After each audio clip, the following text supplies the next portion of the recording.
প্রিয় বন্ধুরা, আজকের দুপুরের খাবার ইলিশ মাছ দিয়ে কচুরমুখী, আর আপনার ছিল এটা হচ্ছে আপনার খিরির গোস্ত, গরুর খিরির গোস্ত। কে কে এই খিরি খাইছেন কমেন্ট করে জানাবেন।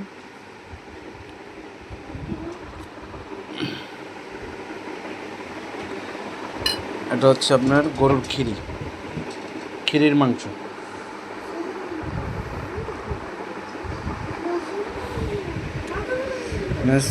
গাজর দিয়ে, শসা দিয়ে সালাদ। এই সালাদটা খুব ভালো লাগে আমার কাছে। বিসমিল্লাহির রহমানির রহিম।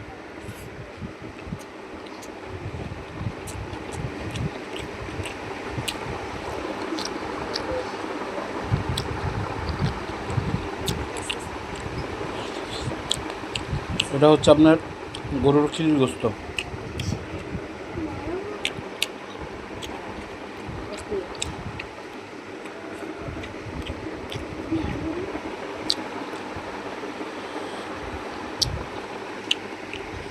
সাথে আছে আপনার কচুরমুখী ইলিশ মাছ দিয়ে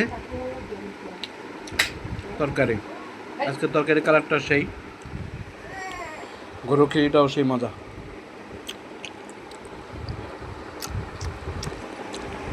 কেমন হলো সবাই কমেন্ট করে জানাবেন।